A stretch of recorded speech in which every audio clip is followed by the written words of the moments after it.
The addict does not begin as a wreck. He begins as a man who simply doesn't want to feel discomfort for too long. That's the lie most people miss. Addiction is not born in chaos.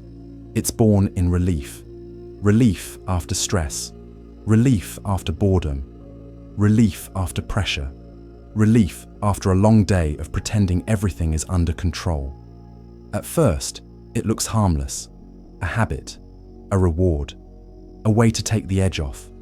But over time, something quiet happens inside the nervous system. The mind starts associating pleasure with safety. Comfort becomes regulation.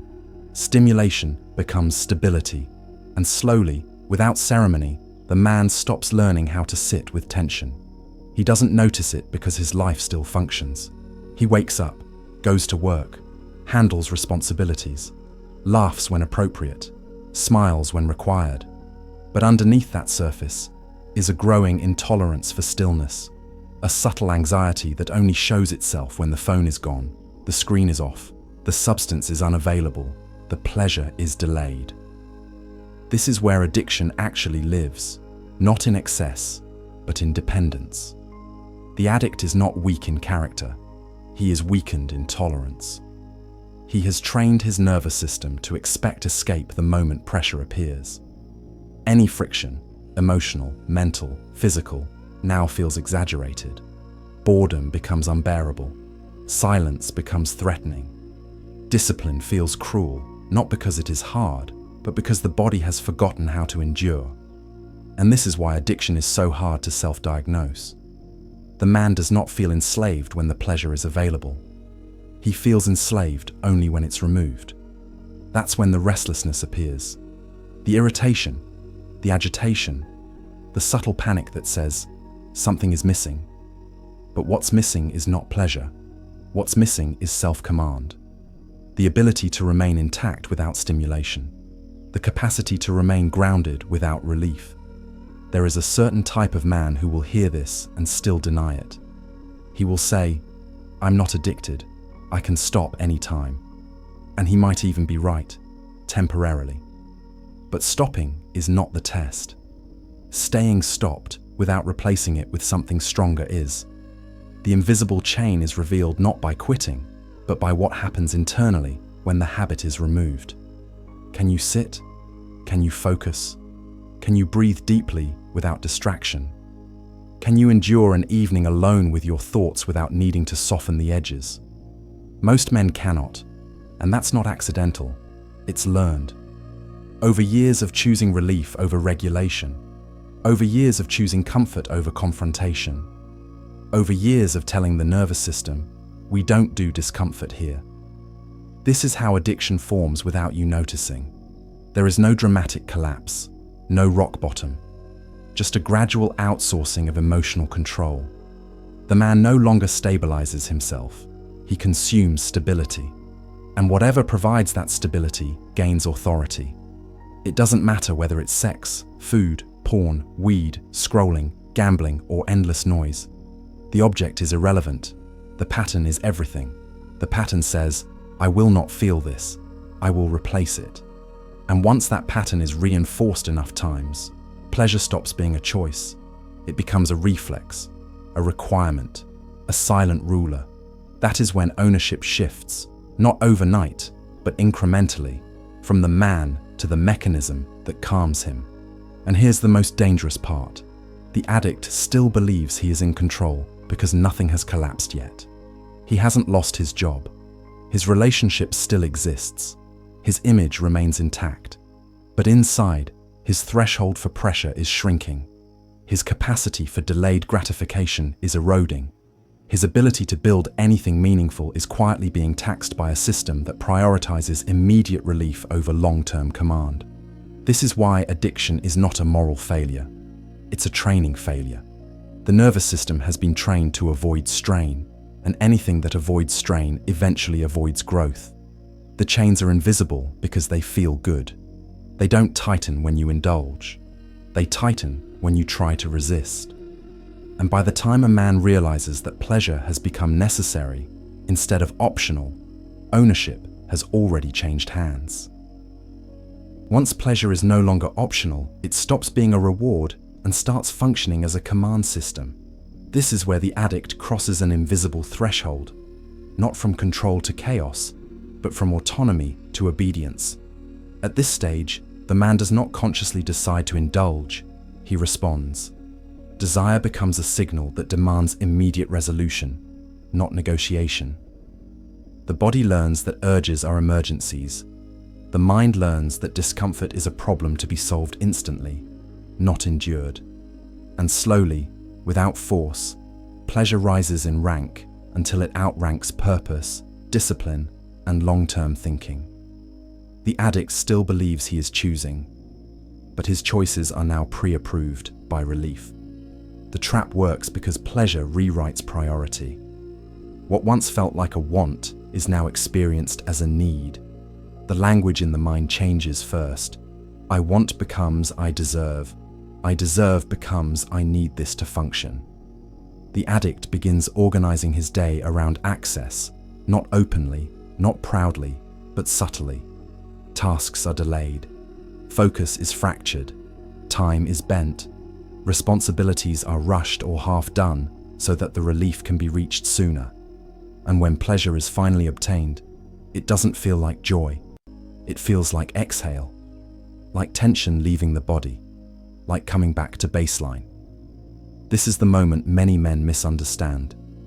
If pleasure brings you back to neutral instead of elevating you, it is no longer pleasure, it is maintenance. And anything required for maintenance holds power. With repetition, the nervous system dulls.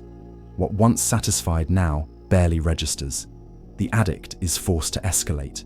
More intensity, more frequency, more novelty, just to feel the same relief he once got effortlessly.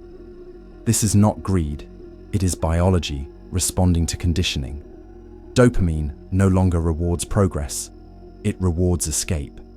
The brain stops asking, what builds me, and starts asking, what softens this moment? And because softening is always easier than building, the addict begins choosing paths that feel easier now, but cost more later. Ambition weakens, patience erodes. Long-term vision feels abstract and distant compared to the immediacy of relief. This is why addicts often appear stuck, not because they lack intelligence or opportunity, but because their reward system no longer aligns with effort. The real damage, however, is not external, it is internal respect. Each time the addict promises himself discipline and breaks it for pleasure, something erodes. Trust in the self fractures. The man becomes familiar with the sensation of knowing better and doing worse. This creates a quiet, corrosive shame, not loud enough to cause collapse, but persistent enough to drain confidence. He stops expecting much from himself. He lowers internal standards to avoid the pain of failing them. Over time, this self-betrayal becomes normalized. The addict is not chaotic. He is compromised. He functions beneath his potential and calls it balance. And here's the final cruelty of the pleasure trap. It convinces the man that discipline is the enemy. Effort feels harsh. Structure feels restrictive. Delayed gratification feels unnecessary, even unfair. The addict frames self-control as repression instead of liberation. But this is not philosophy.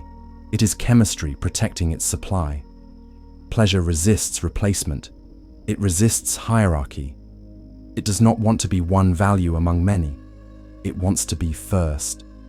And once desire becomes authority, the man no longer asks, "What should I do?" He asks, "What will make this feeling go away?"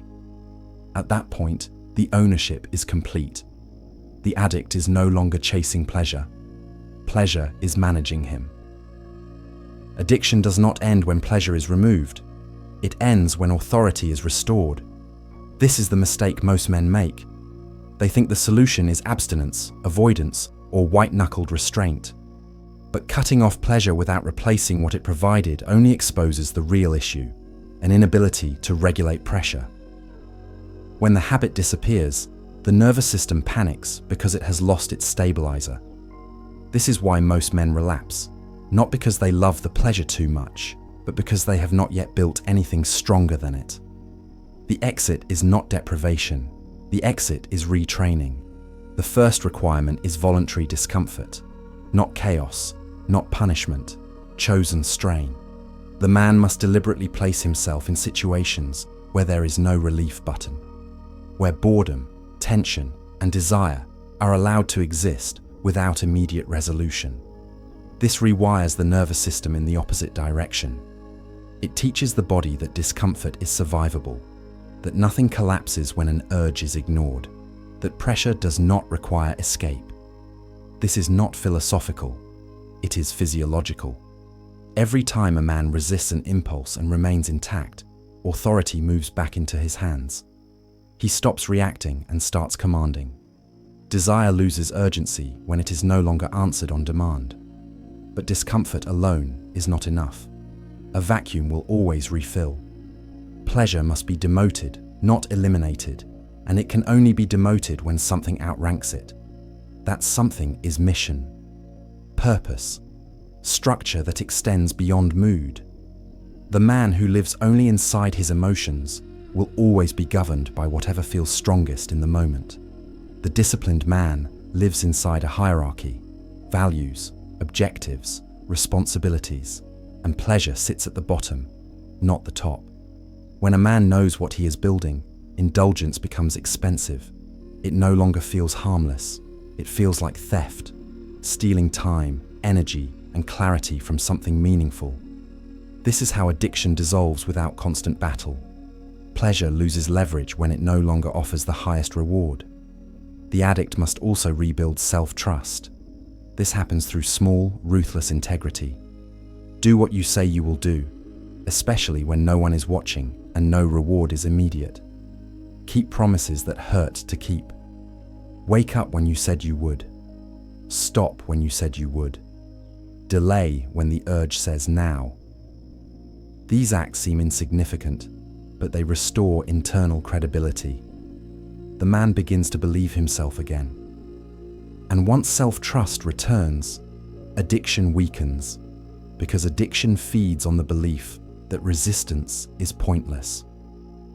When a man proves, repeatedly, that he can withstand desire without breaking, pleasure stops feeling like authority and starts feeling like noise.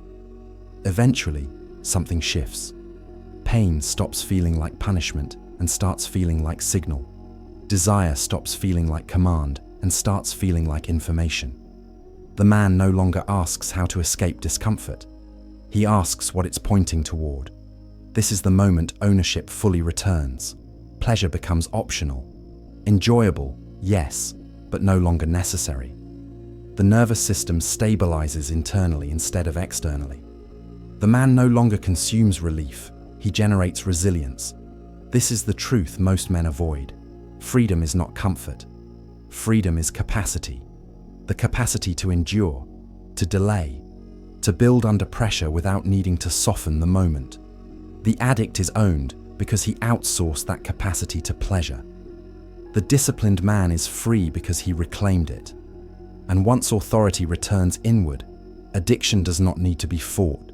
It simply has nothing left to rule. Thus remember, we are Indecepta. The Crusaders Bundle. 4 ruthless lessons. 1 unbreakable code. For a limited time, claim all 4 Indecepta audiobooks for the price of 3. Step inside the private archive of discipline, power, and psychological warfare, where lust is conquered, the mind is weaponized, and legacy is forged. Don't just listen. Arm yourself. Indeceptions.com. The Indecepta archive is the complete vault. Every lesson, every revelation, every psychological blueprint I've ever recorded, handcrafted to help you break chains, build discipline, and become undefeatable in a world built to deceive men. No ads, no algorithms, no distractions.